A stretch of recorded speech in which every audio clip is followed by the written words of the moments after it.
Good morning. It's Thursday, Friday Eve, as I like to call it. And I have Jerry Dorland here, which you and I were just talking. I've never interviewed you before. I think I've interviewed all the other principals at the high schools, or the other schools, but yep, this is the first time I've seen you. Yes, hello.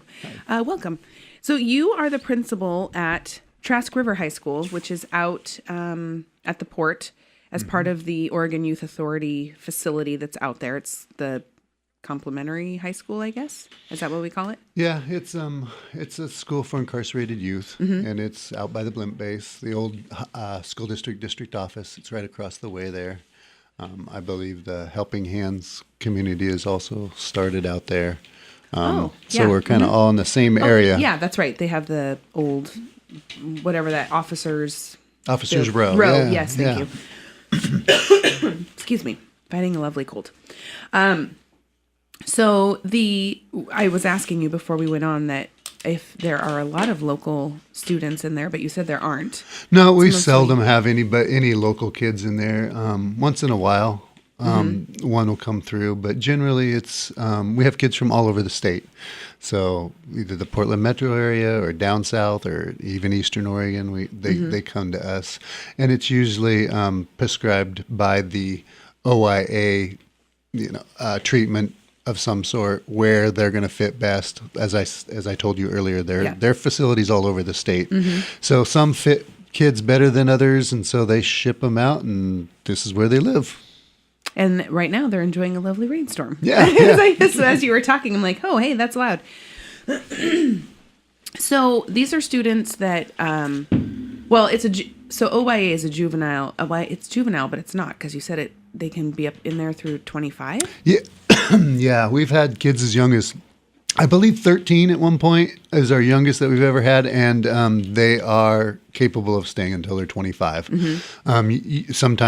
Usually it's kids that have been sentenced when they were younger, and they're just finishing out their sentence rather than going to adult prison. I see. If they committed a crime after the age of 18, most likely they've gone to adult system. If they are there other juvenile facilities that don't have schools attached to them? Nope. The Oregon state law says every kid has to be educated, and whatever district they're in, they have to be educated by, although sometimes an ESD will take it over or some other entity. But, state law says every kid has to be educated. So well, that makes sense. Yep. Yeah, that's great. So, obviously you're teaching academics, but there's a lot of other things that you guys do out there for those kids. You could probably turn this. Yeah. I'd say, well, first and foremost, we are a school, and we have the same requirements as any other high school, Tillamook High School. Yep. Our kids have had, they might have some gaps. They probably missed some education somewhere along the way. They have some gaps. So we work really hard at filling in those gaps and then moving them forward from that point. But in general, I would say we're just like any other high school, the way we operate things. I of course know Tillamook High School, so I compare ourselves a lot to Tillamook High School. I believe there's some things we do a lot better, and I believe there's some things that we can work on. And it just all depends on what's available to us and where we're starting with the kids. That's a big point. So you work on other projects, though, like you were mentioning. You guys are doing building a tiny house right now, which I think is really cool. Yeah, we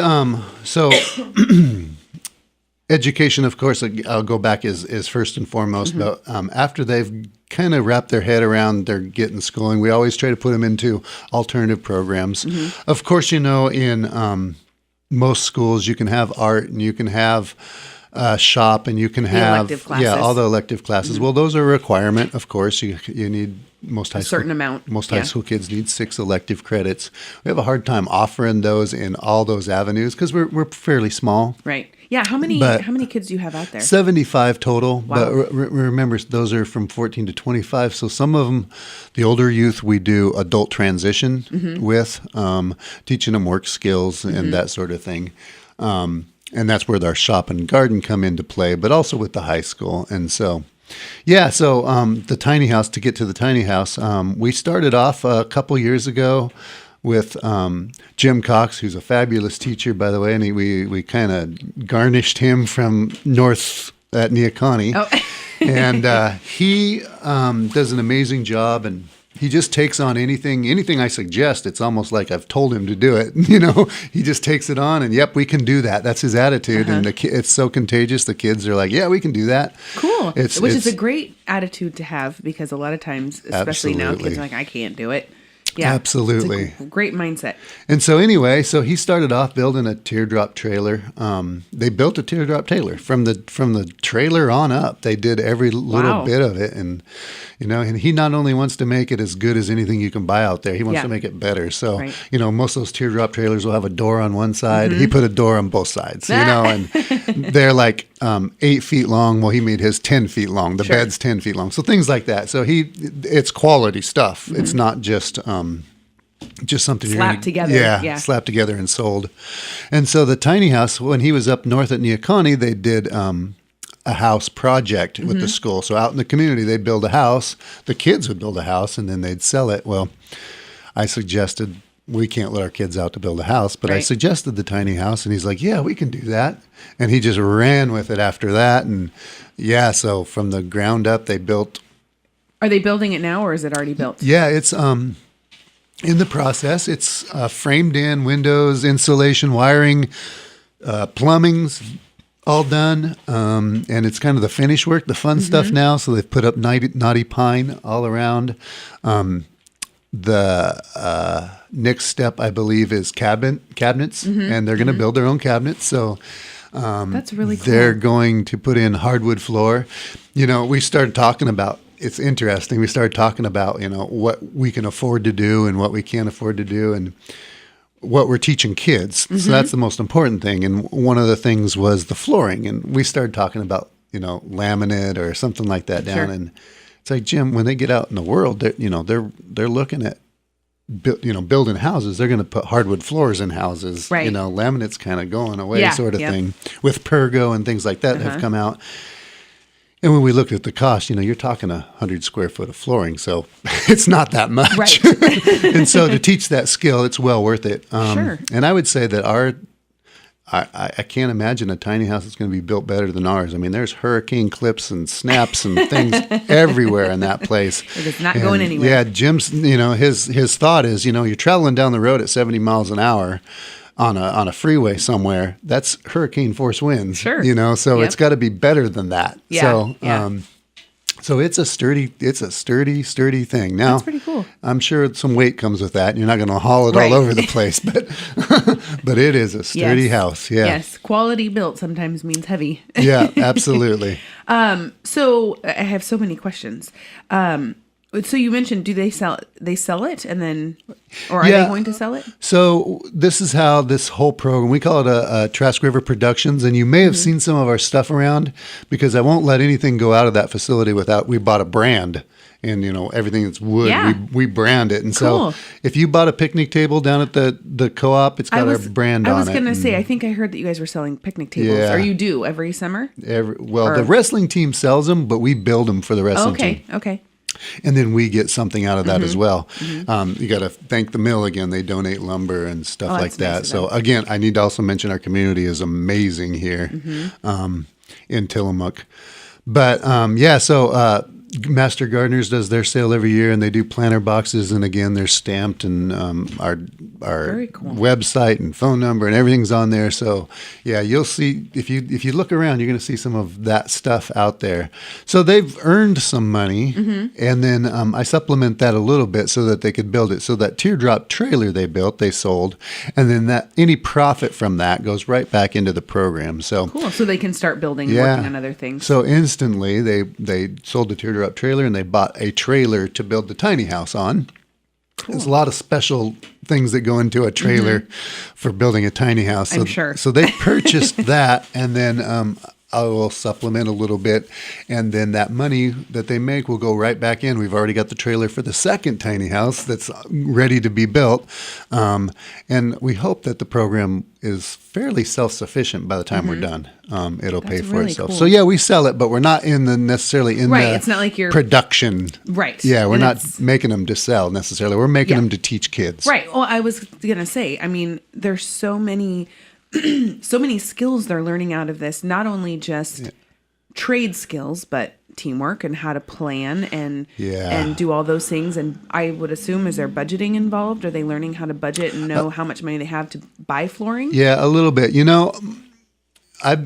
My grandfather kind of gave me some advice a long time ago about how to be successful in the world. And I grew up on a farm and all that. And he told me, you need to make sure in the morning you grab your lunch, you grab your tools, and then get your butt to work, is what he said. Yeah. Well, so I'm thinking, what skills do we need to teach these kids? Well, when I go out and talk to businesses, that's exactly what they're telling me. I need someone that's going to show up every day. I'll teach them what they need to do. I need someone that knows how to work with other people. I need somebody that knows how to think on their own. And problem solve. Yeah, and problem solve.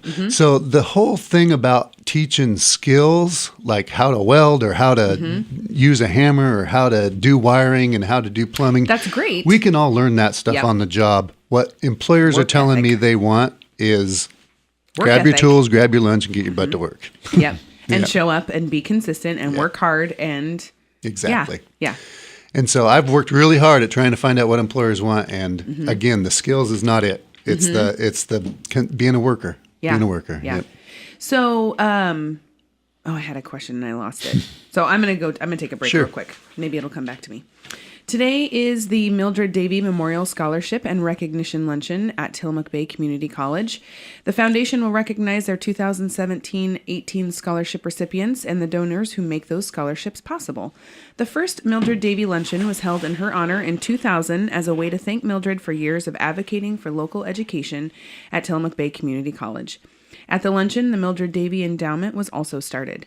That endowment has since surpassed $110,000 and this year was able to help send 3 students to TBCC.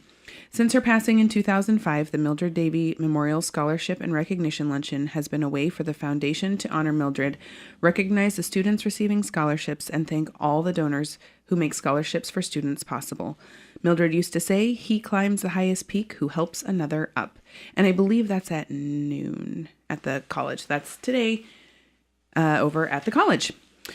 I have a great Mildred story. Yeah, I came in here and did an interview with her one time, and I walk in the door and I walk in her office and she says, "What a great looking young man you are." Well, oh, well, thank you. Yeah, I mean, she really built me up and made me feel good. And then so we get on talking on the radio, and she goes off topic a little bit, and she starts talking about how bad her eyes are. And I'm thinking, wait, Mildred, you just told me I was good looking man. So it was a funny time. That is a funny story. That's a good recognition of you going, oh, wait a minute, because I don't know that I would really think about that. Yeah. So we were talking about, I know what I was going to say, the tiny house, or even just these production. We're talking with Jerry Dorland, from Trask River High School. Thank you. Having these kids work on these production pieces must not only does, like we were saying, it does give them trade skills, but more importantly, those skills of working together and all those kinds of things. Hold on, Maria's looking at me. Of a sense of accomplishment.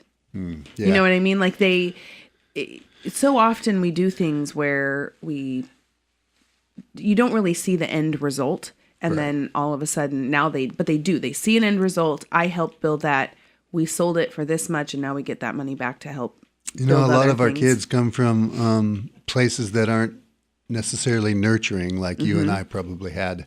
And so it may be the first time they've actually completed a project, or had an adult that pushed them to complete a project. Right. And so, as far as a sense of accomplishment, they are amazed. I mean, they are so happy and proud. And I just said at the school board meeting the other day, our school board member representative, Chris Lockemeyer, came in and visited. And the kids were just like, I'll show her my project, and I'll show her my project. I mean, totally. Fresh meat walks in there, and they want to show and tell. And so, they are proud of what they've done because they've never done anything like that, and they feel good about it. The other program we have is our agriculture program. We call it Trask River Agriculture Program. So we have Trask River in production. So we have our TRIP program, and then we have Trask River Agriculture Program, or TRAP. So we trip and trap. But the kids out there that are the same way. They actually get to see where their food came from.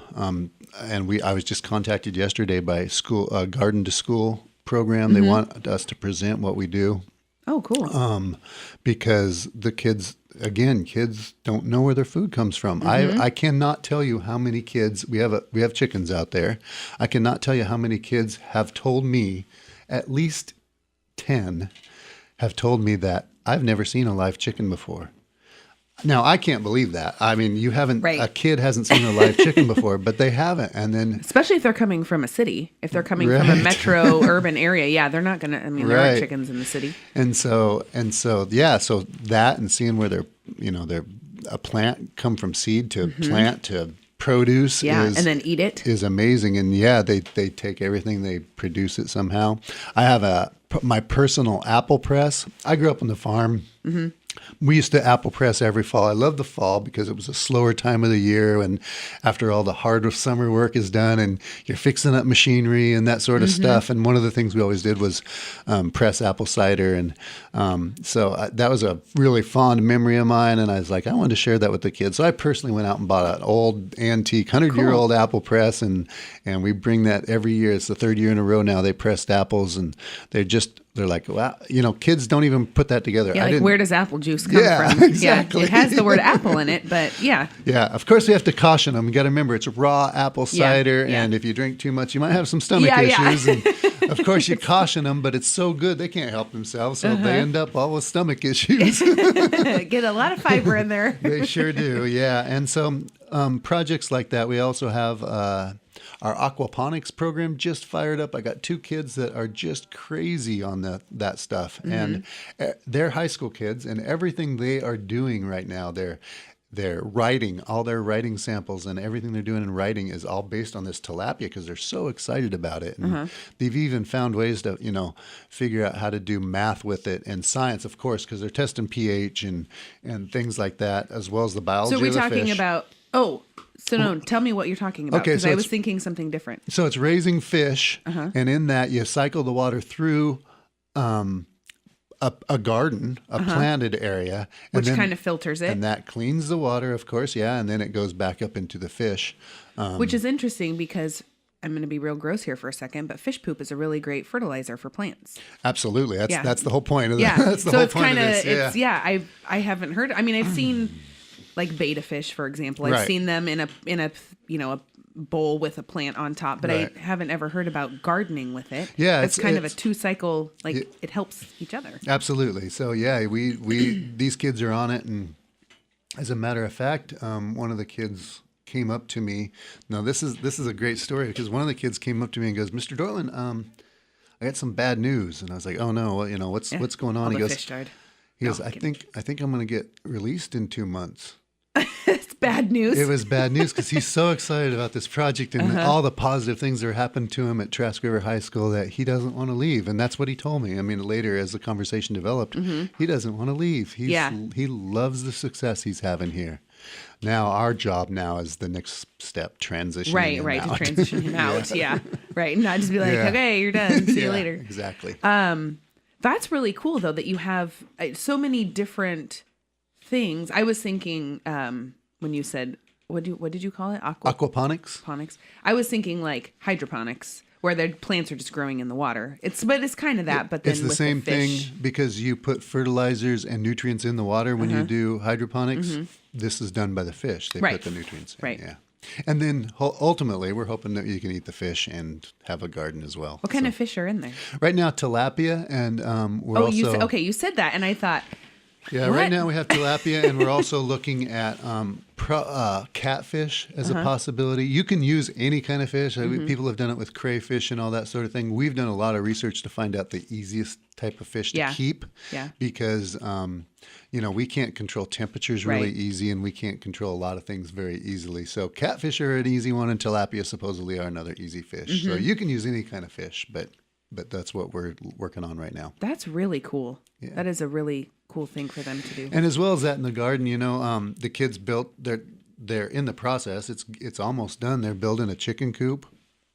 So they've done everything from pouring a pad to framing the walls to putting in windows. They're going to put the siding on and the roof on. So we're lucky because that got to be inside. But I had somebody come out and ask me about the curriculum for that. And I'm like, you can't write that curriculum. Right. Yeah, I could write it up, but you're not going to understand how valuable it is right, to actually exactly. do it. Yeah. So Well, and again, it's that whole sense of accomplishment. And that's something that isn't going away. They're not selling it. They get to see it. They get to use it Right. and know that, hey, I had a hand in doing that. And people that come and future people that come are going to use this. And I had a hand in building that. Yeah. That's really cool. And so they've done all sorts of great stuff. So I think somebody out there near the facility had released a rabbit.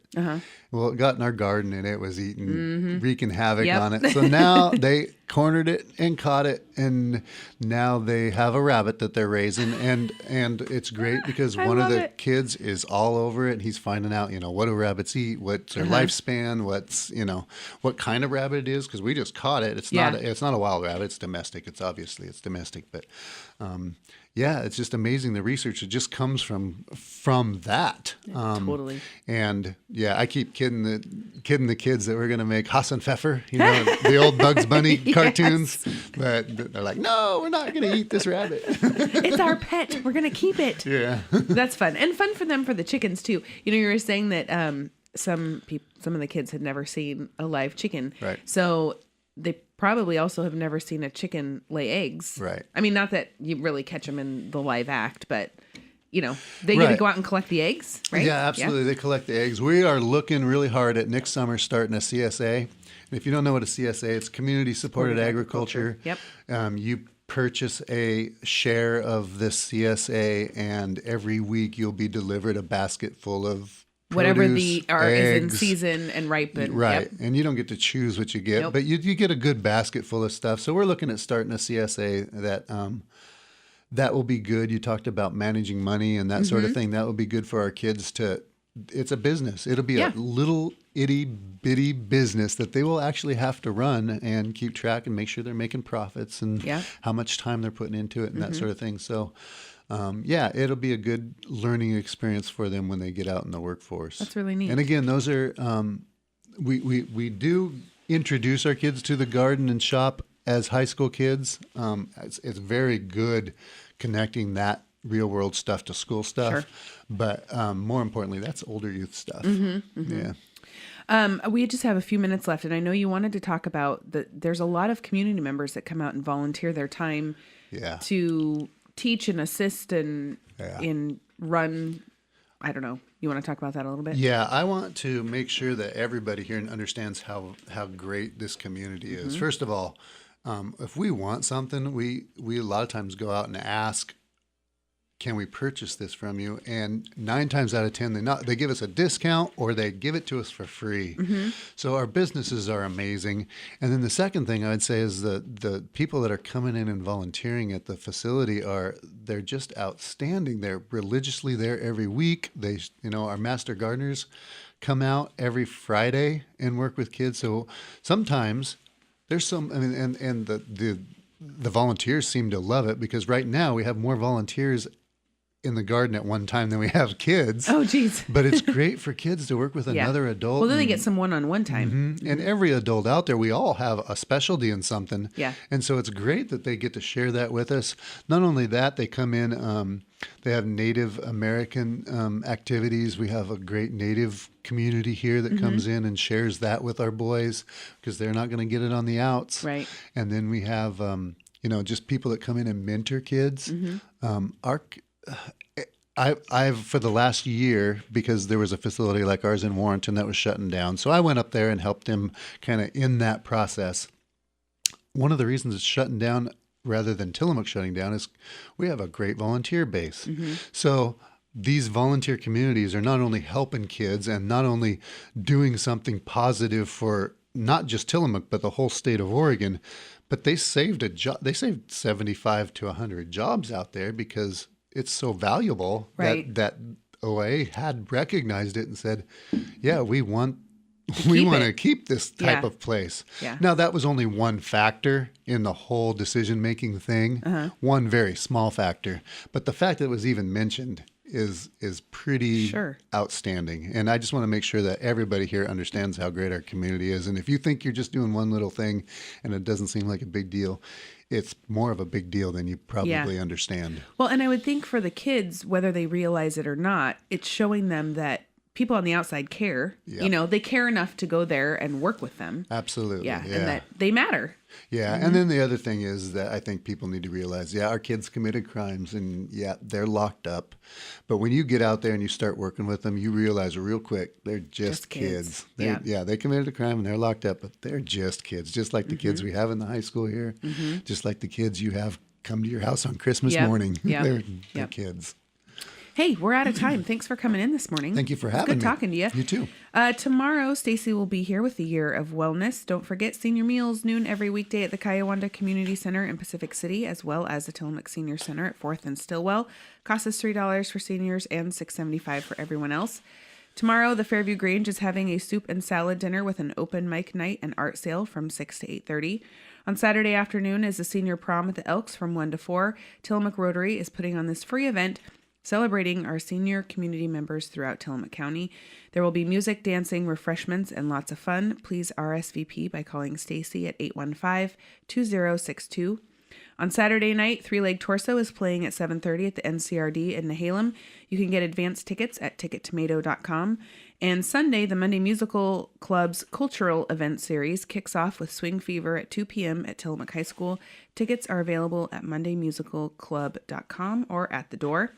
And right now, with partnering with Papa Murphy's, I'm giving away a free Jack-o'-lantern large pizza and a 1 pound of chocolate chip cookie dough. First caller at 842-4422 receives this prize from Papa Murphy's.